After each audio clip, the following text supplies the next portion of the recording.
Hello दोस्तों, स्वागत है आपका अपने यूट्यूब चैनल डेफिनेशन वीआई में।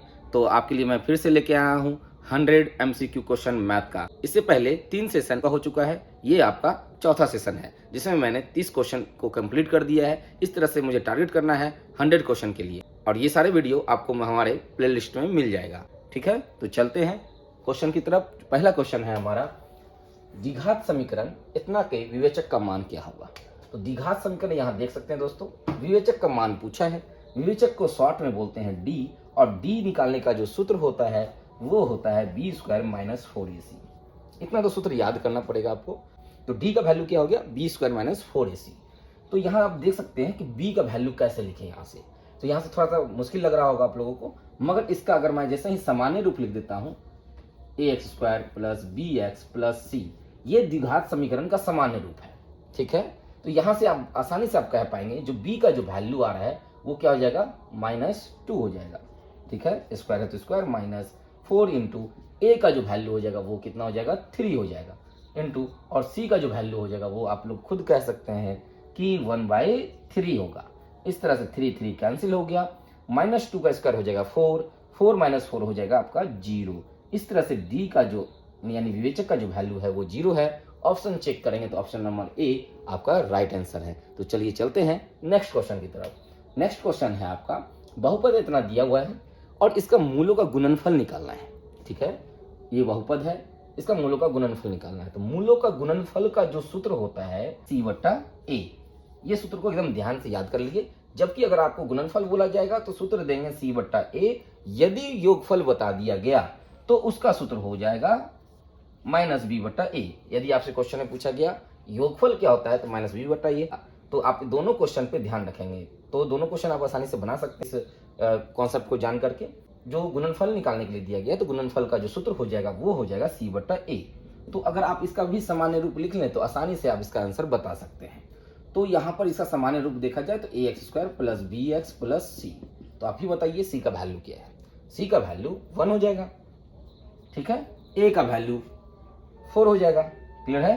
तो इस तरह से आपका जो सही आंसर होगा आप देख सकते हैं ऑप्शन नंबर सी मैच कर रहा है 1/4 से। तो आइए चलते हैं नेक्स्ट क्वेश्चन की तरफ। नेक्स्ट क्वेश्चन है आपका क्वेश्चन नंबर 3।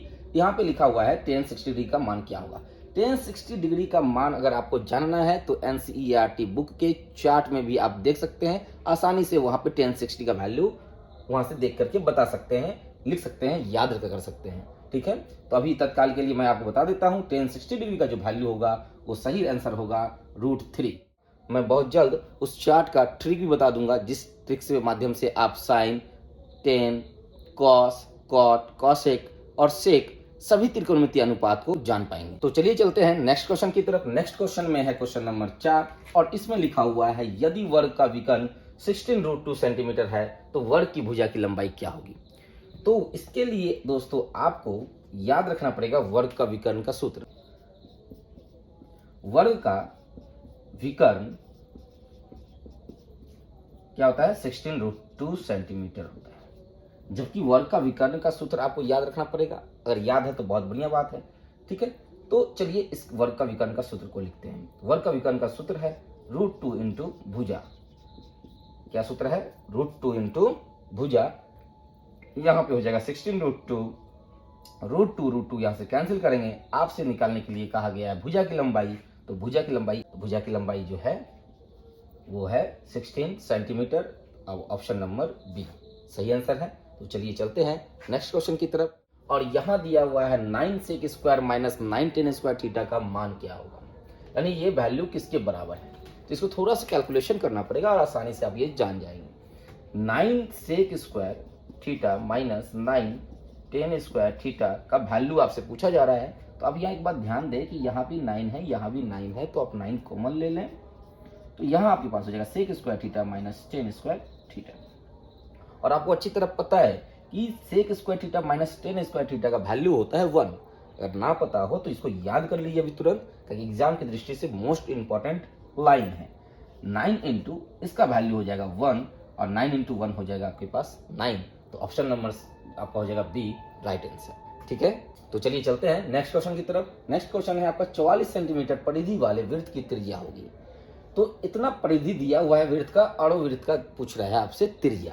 तो विड्थ की परिधि दी हुई कितनी है, परिधि है आपका 44 सेंटीमीटर यानी 44 सेंटीमीटर। अब विड्थ का परिधि का सूत्र आप जानते हैं, होता है 2 पाई आर। विड्थ का परिधि का सूत्र क्या होता है, 2 पाई आर। तो यहां पर 2 का 2 लिख दें, पाई का value 22/7 into R is equal to 44।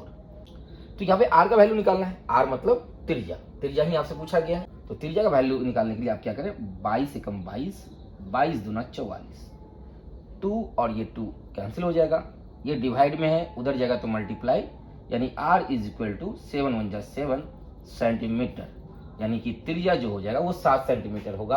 आप देख सकते हैं बोर्ड में, option number B right answer.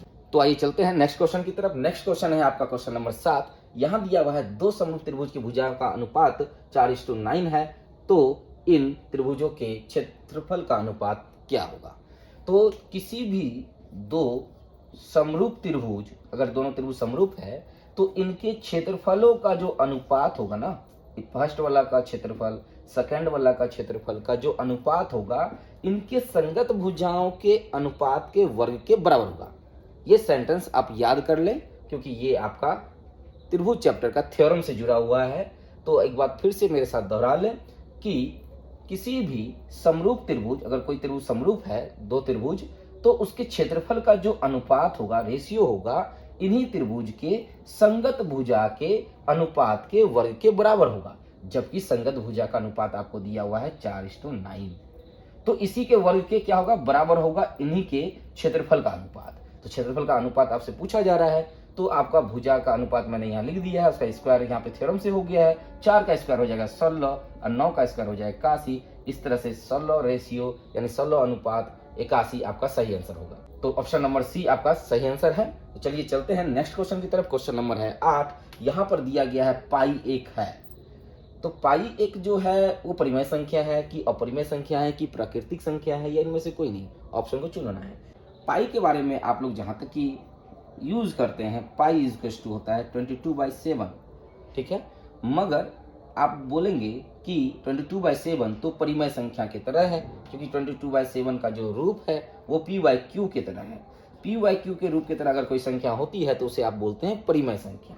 चलिए ठीक है, मगर पाई का जो वैल्यू है 22/7 ये पूरा एग्जैक्ट वैल्यू नहीं है, ये लगभग बराबर होता है 22/7। ये मैथ को बनाने के लिए ठीक है, क्योंकि वहाँ पे डेटा हल्का फुल्का एरर हो जाने से कोई दिक्कत नहीं होती है मन की रियल लाइफ में, इसलिए पाई का वैल्यू लगभग 22/7 ले लिया जाता है। मगर आप बोलेंगे एग्जैक्ट 22/7 है, तो ये सही नहीं है। तो पाई का एग्जैक्ट वैल्यू है क्या, पाई का एग्जैक्ट वैल्यू 3.14। इस तरह से जो आपका डेसिमल के बाद का जो अंक है, ये अंक चलता रहता है। और आपको पता है कि अपरिमेय संख्या किसे बोलते हैं। अपरिमेय संख्या में अगर डेसिमल के बाद अंक चलता रहे और वह अपने कोई भी समूह को किसी भी तरह से ना दोहराए, तो वो अपरिमेय संख्या हो जाता है। जैसे एग्जांपल के लिए अगर यहाँ 14 है, अगर 14 आ जाता है तो वो अपरिमेय संख्या नहीं होगा। अगर 1 4 3 4 9 इस तरह से चलता चला जाए, अंक के समूह को दोबारा ना दोहराए, तो ऐसी स्थिति में ये संख्या अपरिमेय संख्या होती है। इसलिए पाई कैसी संख्या है, तो ध्यान रखेंगे ये है आपका अपरिमेय संख्या। अगर आपको थोड़ा सा भी संकोच लगे इतना कॉन्सेप्ट समझने में, तो डायरेक्टली आप याद कर लीजिए पाई 1 जो है अपरिमेय संख्या है। तो चलिए आइए दोस्तों चलते हैं नेक्स्ट क्वेश्चन की तरफ। नेक्स्ट क्वेश्चन है आपका क्वेश्चन नंबर 9। यहाँ पे दिया हुआ है दो वृत्तों की परिधियां 2:3 के अनुपात में है, तो उनकी त्रिज्याओं का अनुपात क्या होगा। परिधियों का अनुपात दिया हुआ है, फर्स्ट वृत्त का जो सरकमफ्रेंस यानी परिधि है और सेकंड वृत्त का जो सरकमफ्रेंस यानी परिधि है, इनका अनुपात दिया हुआ है 2:3। तो इनका त्रिज्याओं का अनुपात पूछा जा रहा है। तो देखिए दोस्तों त्रिज्याओं का अनुपात कैसे निकालते हैं। तो ये फर्स्ट वृत्त का परिधि है, ये सेकंड वृत्त का परिधि है। परिधि का सूत्र आपको याद होनी चाहिए। परिधि का जो सूत्र होता है वो होता है 2πr। तो फर्स्ट वृत्त का परिधि भी 2πr होगी, सेकंड वृत्त की परिधि भी 2πr होगी, मगर दोनों वृत्त अलग अलग है। त्रिज्या मैं यहाँ एक जगह r1 और एक जगह r2 लिख दे रहा हूँ, क्योंकि वृत्त डिपेंड करता है त्रिज्या पर। इज इक्वल टू कितना है 2/3। इस तरह से अगर आप 2π को काट दें तो आपको दिखाई देगा वृत्त के त्रिज्याओं का अनुपात 2:3 ही है। यानी इसका मतलब ये है परिधि का अनुपात 2:3 है, तो त्रिज्याओं का अनुपात भी 2:3 ही होगा। राइट ऑप्शन जो होगा वो बी होगा।